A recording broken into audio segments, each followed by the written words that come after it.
es en train de te détendre dans ta chambre en écoutant de la bonne musique quand soudain, le réseau tombe en panne. Tu essaies de redémarrer ton téléphone, mais il n'y a toujours pas de connexion. Ta sœur débarque dans ta chambre en panique. Elle hurle quelque chose à propos d'anneaux. Des anneaux de quoi? Des anneaux de mariage? Des anneaux dans la baignoire? Ça n'a aucun sens. Alors elle te traîne hors de la maison et te montre le ciel. Tu lèves les yeux et tu vois des traînées d'objets se former à des kilomètres au-dessus de la surface de la Terre. Sa connexion semble fonctionner. Tous les deux, vous vérifiez en ligne ce qui se passe. Et partout, c'est la même histoire qui fait la une des journaux. Des anneaux apparaissent tout à coup dans notre ciel. #anneaux terrestres est en train de battre le record de hashtag et les vidéos deviennent super virales. Ta sœur ne peut s'empêcher de rejoindre la foule et prend un tas de selfies avec le ciel. Tu te précipites vers la télé de ton salon pour regarder les nouvelles. Des scientifiques mettent en garde contre une catastrophe à venir et expliquent que tout le monde doit rester à l'intérieur. Même si c'est une journée sans nuages en plein été, le temps semble devenir de plus en plus froid. Soudain, le signal est interrompu. Les autres chaînes ne montrent rien non plus. Tu vois alors tes voisins plier bagages et partir. D'autres font de même. Tu hésites un peu, mais tu décides finalement de faire comme eux. Ta sœur est toujours dehors en train de prendre des selfies lorsque tu lui dis de venir avec toi pour aller chercher des réponses. Vous montez tous les deux dans votre voiture et vous vous dirigez vers la ville. Les anneaux au-dessus semblent augmenter en masse à chaque seconde. Ta sœur et toi avez de plus en plus froid. Vous vous dirigez vers l'université pour voir si quelqu'un sait quelque chose, mais il n'y a personne. Une seule voiture est garée dans le parking et c'est une bonne chose que vous reconnaissiez cette voiture. Ta sœur et toi vous précipitez à l'intérieur et trouvez le professeur d'astronomie en train de faire quelques calculs rapides pour essayer de comprendre pourquoi tout cela arrive. Il vous invite à vous asseoir et commence à vous expliquer. Personne ne sait de quoi il s'agit, mais ça limite l'exposition du soleil sur la Terre, ce qui explique pourquoi il fait de plus en plus froid. Pourquoi les anneaux deviennent plus épais demeure aussi un mystère. Sur Saturne, les anneaux sont constitués de particules de glace et de roches. Ils peuvent être aussi petits qu'une fourmi ou de la taille d'un bus. Les roches pourraient être des débris de météorites ou même des restes de planètes naines. Mais comme la Terre est si proche du Soleil, la glace ne serait pas quelque chose que l'on trouverait en train de flotter au-dessus de nous. Avec toutes ces roches empilées, elle empêche la Terre d'accéder au Soleil qui nous réchauffe et nous éclaire. Le professeur poursuit en expliquant que la Terre entrera dans une nouvelle ère glaciaire et que les niveaux d'oxygène s'épuiseront d'ici 1 an, si ces nouveaux anneaux ne disparaissent pas rapidement. Cela explique aussi pourquoi il n'y a pas de connexion. Les roches qui forment les anneaux frappent et détruisent les satellites. Soudain, tu entends un gros bruit de sonnerie à l'extérieur. Vous vous dirigez tous les trois vers l'extérieur et voyez un hélicoptère qui lance une alarme avec une lumière rouge clignotante.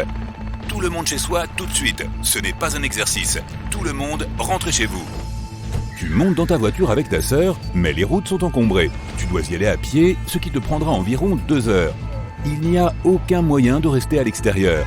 Tu t'aventures à l'extérieur en voyant tout le monde bloqué sur la route. Ils se disputent tous entre eux et provoquent le chaos. Tu essaies de ne pas rester au milieu de tout ça et tu te faufiles jusqu'à l'autoroute. Comme les anneaux deviennent plus épais, il y a moins de lumière solaire qui passe à travers. L'info sur la période glaciaire reste dans ta tête et te fait froid dans le dos. Tu prends une profonde inspiration et tu vois une fine brume sortir de ta bouche. Le ciel s'assombrit et tu n'es pas encore rentré chez toi. Ta sœur est fatiguée et a besoin de se reposer, mais tu l'incites à aller de l'avant. Vous trouvez un magasin de vêtements abandonné et vous y entrez. Les employés du magasin donnent de grosses vestes à tout le monde. Vous en prenez 2 et les enfilez. Plus qu'1 heure pour rentrer à la maison, mais le ciel est complètement noir. Il n'y a aucun moyen pour toi et ta sœur de sortir dans de telles conditions. Vous décidez donc de camper dans le magasin de vêtements. Ils allument un petit feu de camp au milieu du magasin et improvisent des sacs de couchage avec le reste des vêtements abandonnés. Heureusement, il y a assez de nourriture pour alimenter tout le monde, y compris toi et ta sœur. C'est le beau milieu de la nuit. Le feu s'éteint et tu ne vois plus rien à l'extérieur de la boutique. Tu te diriges vers la fenêtre et tu l'ouvres. Un énorme tas de neige se déverse à l'intérieur et réveille tout le monde. Nous sommes au milieu du mois d'août et une tempête de neige s'est formée pendant la nuit. Tout le monde est gelé et recommence le feu. Il n'y a pas de radio ni aucun moyen de savoir ce qui se passe. Le vent se lève et commence à secouer le magasin. Des objets commencent à tomber des étagères, mais tu restes avec tous les autres, confortablement installés près du feu. Le lendemain, vous regardez dehors et voyez toute la région recouverte de neige. Vous vivez dans un endroit ensoleillé où il pleut à peine. Et les anneaux dans l'atmosphère extérieure sont encore plus grands que la veille. Sorti de nulle part, un camion rempli de personnes s'arrête et le conducteur vous dit qu'il y a un abri pour tous à quelques kilomètres de là. Le camion a des chaînes partout sur les pneus et est équipé pour les pires conditions de neige. Même si c'est le matin, le ciel est assez sombre. Vous montez avec tous les autres. Des voitures abandonnées, certaines avec les portes ouvertes, sont éparpillées un peu partout. Le camion les contourne ou défonce celles qui sont sur son passage. Il s'arrête à côté d'une ambulance et prend tout le matériel pour aider ceux qui en ont besoin. Tu passes dans ton quartier et tu vois ta maison entièrement recouverte de neige. Le grand arbre dans ton jardin est tombé sous le poids de la neige et a cassé le toit, ce qui a permis à la neige d'entrer. Le camion passe à toute vitesse et arrive à l'abri, qui, à ta grande surprise, est le centre commercial. En sortant, vous voyez que de nombreux habitants de la ville sont emmenés dans divers magasins qui se sont transformés en dortoirs et en unités de soins. Tu te retrouves dans un magasin de sport avec un groupe d'autres personnes. Ta sœur a également pu s'installer avec toi. Et à ta grande chance, tu vois le professeur qui aide des gens.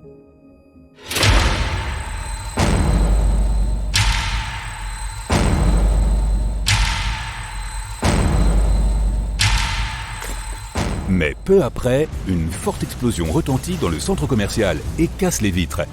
Tout le monde se met à l'abri. Tu vois des gens courir dehors. En sortant, tu vois un grand objet métallique devant l'entrée du centre commercial. Il y a des gens qui se rassemblent dans toute la zone et il est difficile de voir ce qui se passe. Mais après avoir regardé de plus près, tu découvres que c'est un satellite qui est tombé de l'orbite. Il s'est écrasé sur le sol et a fait ce boom. On rapporte également que d'autres satellites se sont écrasés sur Terre un peu partout. Cela signifie que toute communication a été effacée de la carte. Tu cours à l'intérieur du centre commercial pour attendre ce qui va se passer. Tu regardes ta sœur avec crainte, ne sachant pas que la nouvelle ère glaciaire vient de commencer.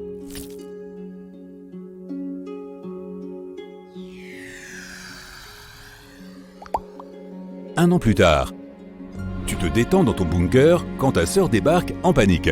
Les anneaux sont toujours là, mais c'est autre chose maintenant. Tu cours dehors et tu vois tout le monde se rassembler et regarder le ciel. En un an, les températures ont chuté au point de geler la totalité de la surface de la Terre. Les déserts et les jungles tropicales se sont transformés en terre glacée. Plus de la moitié de la faune s'est éteinte et les arbres sont devenus aussi rares qu'un trèfle à 4 feuilles. Ce qui signifie que les niveaux d'oxygène ont considérablement baissé. La plupart de la population, ou ce qu'il en reste, vit avec des bouteilles d'oxygène. Les scientifiques essaient toujours de résoudre le cas des anneaux. C'est exactement ce que le professeur avait prédit. Mais dans le ciel, des pierres semblent tomber et s'écraser partout. Cela commence au loin, mais ensuite, les rochers commencent à tomber tout près.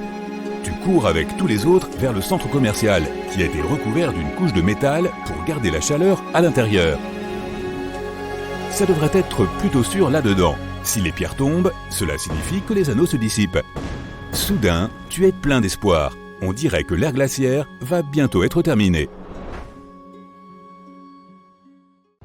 Tu prends une paille géante et tu commences à gonfler Saturne. Elle devient de plus en plus grosse, et plus grosse, et plus grosse encore. Ça suffit. Maintenant, ajoutons-lui des anneaux géants. Voilà, je te présente Super Saturne, également connu sous le nom de Saturne sous stéroïdes. C'est un objet réel que les scientifiques ont découvert en 2012, une planète nommée J1407b. Et les astronomes ne sont toujours pas certains de ce dont il s'agit vraiment. Il pourrait s'agir d'une géante gazeuse comme Jupiter ou Saturne dans notre système solaire. Dans ce cas, elle n'aurait pas de surface solide. Donc si tu voulais mettre le pied sur cette planète, tu tomberais simplement à travers elle jusqu'à son noyau. Mais il pourrait aussi s'agir d'une naine brune, soit quelque chose entre une grosse planète et une étoile à part entière. De tels objets doivent être suffisamment lourds pour déclencher des réactions thermonucléaires, comme celles qui se produisent à l'intérieur des étoiles. Mais la puissance de ces réactions est trop faible pour que les naines brunes brillent et émettent de la chaleur. Pour imaginer la taille et le poids de J1407b, regardons notre Terre.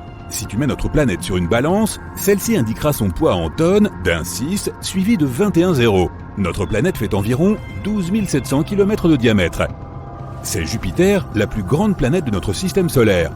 Son diamètre est 11 fois plus grand que celui de la Terre. Elle est aussi 318 fois plus lourde. Si Jupiter était un seau, tu pourrais y mettre 1321 terres.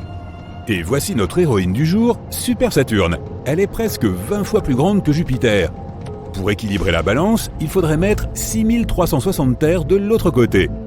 Les anneaux de cette planète sont si vastes que s'ils étaient dans le système solaire, ils occuperaient plus de la moitié de l'espace entre le Soleil et la Terre. Et si Super Saturne échangeait sa place avec notre Saturne à nous, tu pourrais voir ces anneaux à l'œil nu. Ils seraient plus grands qu'une pleine lune. On peut supposer que ces anneaux sont apparus de la même façon que ceux qui entourent notre Saturne. Selon une théorie, il serait ce qu'il reste d'une lune aujourd'hui disparue. Son orbite n'était pas stable et au fil du temps, la Lune a été mise en pièces par les forces de marée de l'énorme planète autour de laquelle elle tournait. De petits morceaux de cette ancienne Lune ont pris place sur l'orbite de la géante. Ils sont entrés en collision les uns avec les autres, exactement comme dans un mixeur. Après un certain temps, il n'est plus resté que des particules de poussière et de glace se déplaçant autour de la colossale planète. Une autre théorie suggère que les anneaux sont apparus après que la Lune soit entrée en collision avec un astéroïde ou avec une autre Lune. Le mixeur gravitationnel a alors fait son travail et a transformé tous ces débris de Lune en anneaux. Certains scientifiques pensent que les anneaux se sont formés à peu près en même temps que la planète elle-même. Ils ne seraient donc que les restes d'une nébuleuse planétaire, à savoir un nuage de gaz, de débris spatiaux et de poussière. Plus tard, tout ça est devenu compact et s'est solidifié pour former une planète. Nous ne pouvons que spéculer sur l'origine des anneaux de Super Saturne, mais les scientifiques affirment que leur masse représente 80% de celle de la Terre. Cela signifie peut-être que la Lune qui orbitait autour de J1407b avait à peu près la même taille que notre planète. Il y a un petit trou au milieu de ces anneaux. Les scientifiques pensent que la Lune de Super Saturne pourrait s'y trouver. Si c'est le cas, elle devrait avoir à peu près la taille de Mars. Si les scientifiques ont raison et que Super Saturne est en fait une naine brune, alors c'est une découverte incroyable. Les scientifiques pourront la regarder vieillir. On suppose que les naines brunes perdent leur énergie et rétrécissent, se ternissant peu à peu. Et quand une naine brune a épuisé toute son énergie, elle se transforme en une naine noire. Il est alors facile de la confondre avec un trou noir. Nous n'avons encore découvert de naines noires nulle part dans l'univers parce qu'il leur faudrait des milliards et des milliards d'années pour se former. Notre univers est trop jeune et aucune étoile, même parmi celles qui sont apparues dès la naissance de l'univers, n'a eu le temps de devenir une naine noire. L'un des objets les plus anciens de l'univers est cette naine blanche au nom assez long, WD 0346 plus 246. Elle a environ 11 à 12 milliards d'années et est à moitié plus froide que notre Soleil. Et elle ne cesse de se refroidir. Il lui faudrait en années environ 10 suivi de 15 zéros pour se transformer en naine noire. À titre de comparaison, l'univers est âgé, en années encore, de 1,4 suivi de 10 zéros années. Les scientifiques pensent qu'une naine noire existera pendant environ 10 suivi de 25 zéros années, se nourrissant de matière noire. Après ça, ces protons, les plus petites particules de matière, commenceront à se désintégrer. Et ensuite, la naine noire s'évaporera tout simplement. Cela prendra encore 10 suivi de 49 zéros années. Mais si les protons restent intacts, un scénario bien plus intéressant attendra la naine noire. Dans 10 suivi de 1500 zéros années, la naine noire deviendra une étoile de fer. Il s'agit en gros d'un énorme boulet de canon dans l'espace. Cette sphère de fer existera des milliards de fois plus longtemps que notre univers tout entier n'a encore existé, jusqu'à ce qu'elle se transforme soudainement en trou noir. Le processus de formation d'une naine noire est donc extrêmement long. Il faudrait un temps fou à une étoile ordinaire pour vieillir ainsi. Mais Super Saturne, si c'est une naine brune, pourrait être beaucoup plus proche de cet état. Saturne sous stéroïde n'est pas la seule planète étrange de notre univers. Voici Gliese 436b. Elle a été détectée à l'aide de la méthode du transit. Un transit se produit lorsqu'une planète se déplace entre son étoile hôte et un observateur. C'est un peu comme une éclipse lunaire.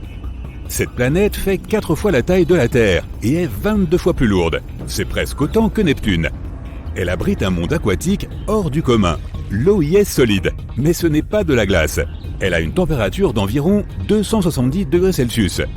L'eau de ta casserole se transforme en vapeur à 100 degrés Celsius, mais sur Gliese 436b, le liquide reste solide à cause de la pression extrême qui règne sur la planète. Les scientifiques ont aussi découvert que son atmosphère s'évaporait dans l'espace. C'est pourquoi il y a un nuage circulaire géant autour d'elle.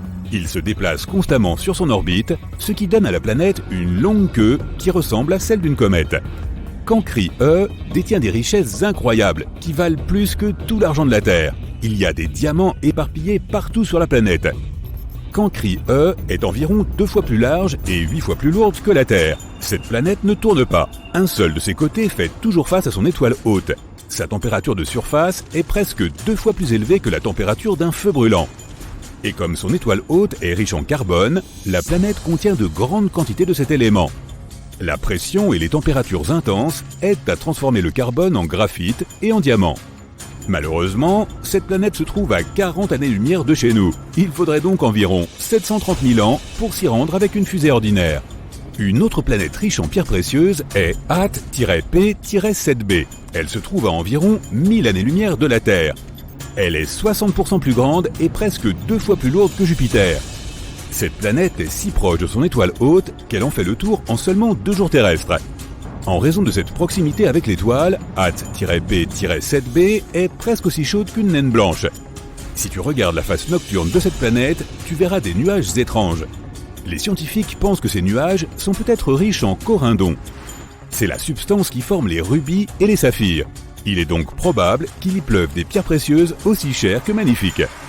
WASP-12b est l'une des planètes les plus sombres jamais découvertes.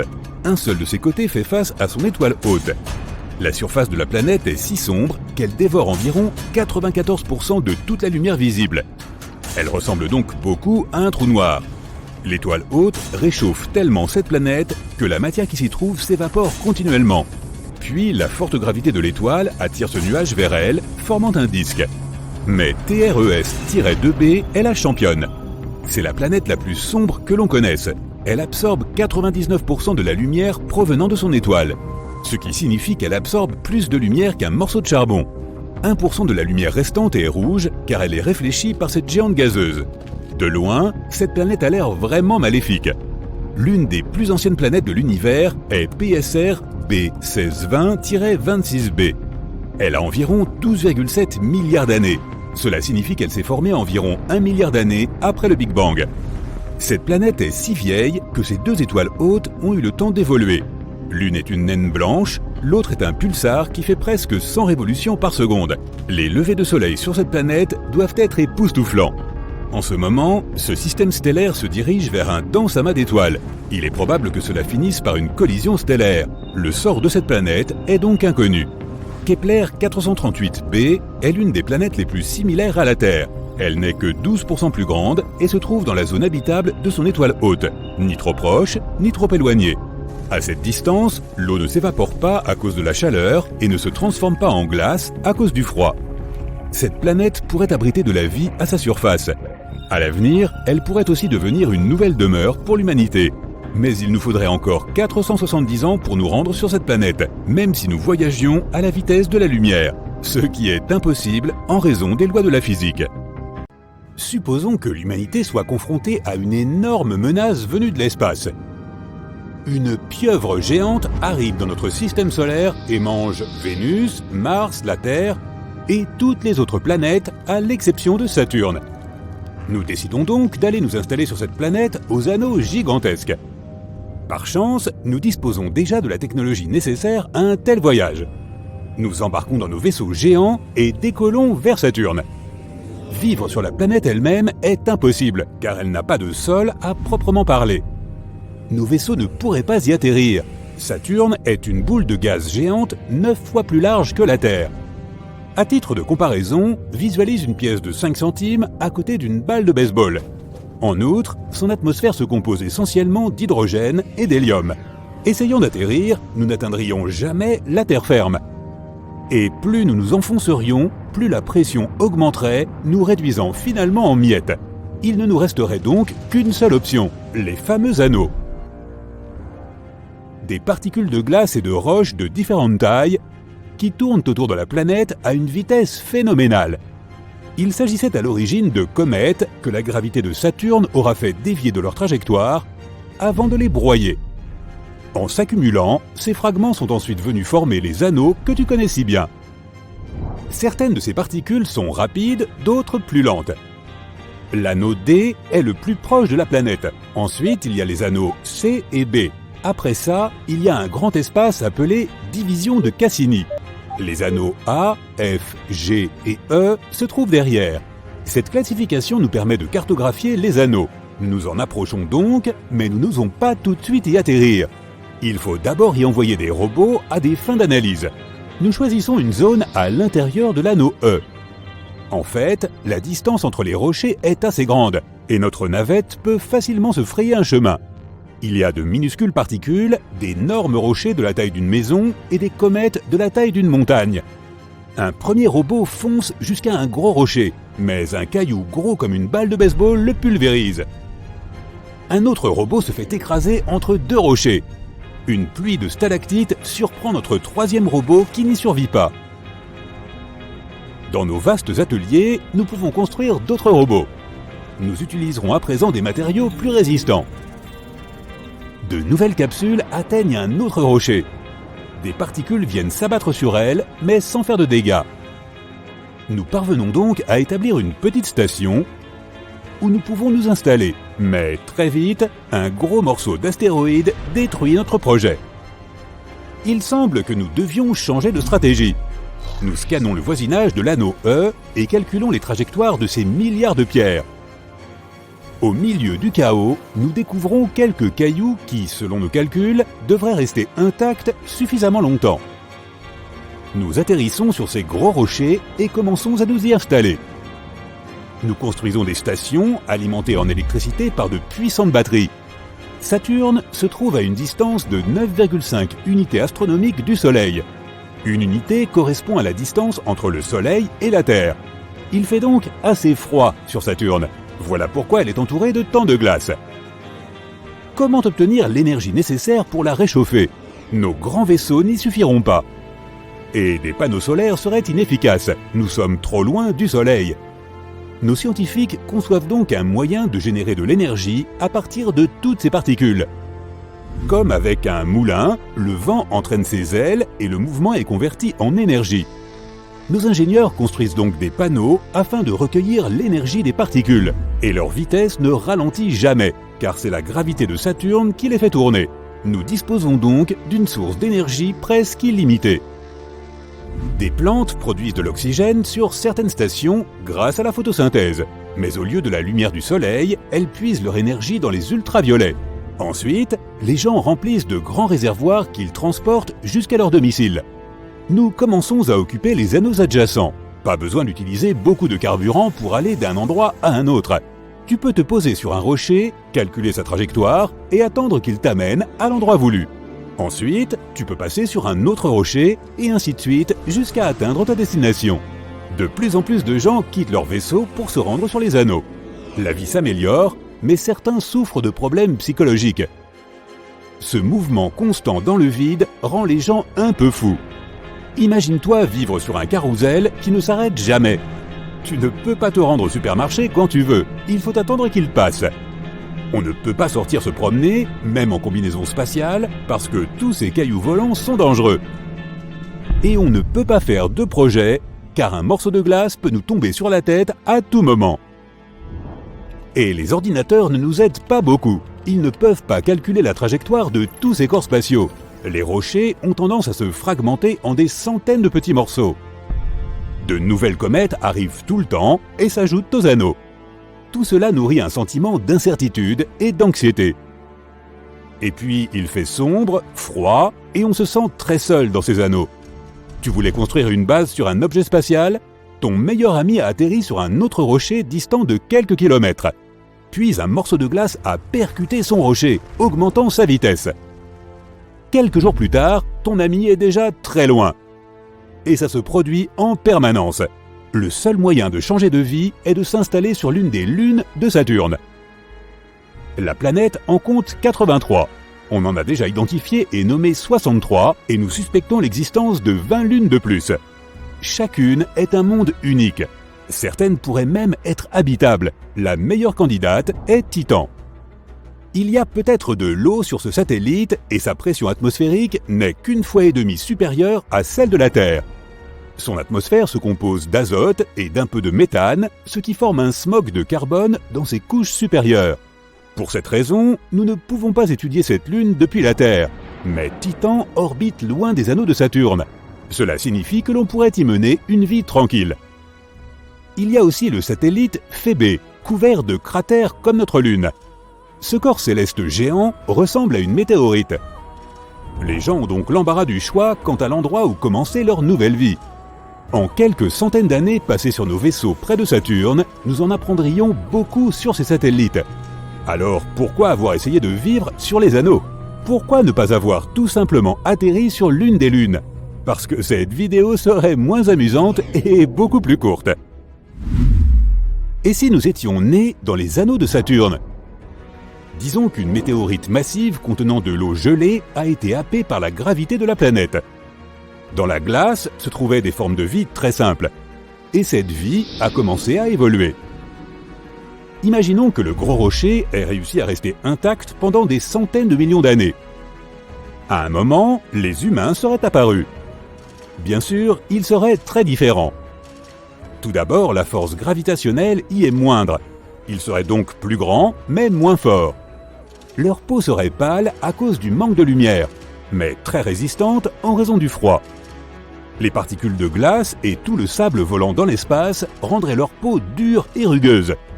Vêtus d'une telle armure organique, sans pesanteur, ils sauteraient d'un rocher à l'autre à la recherche d'eau et de nourriture. D'ailleurs, ce serait là le principal problème. Comment les gens survivraient-ils sans oxygène dans le vide de l'espace? Où trouveraient-ils de quoi manger? Les anneaux de Saturne sont un endroit plutôt dangereux. Si même une forme de vie très simple ne peut y survivre, comment l'être humain le pourrait-il?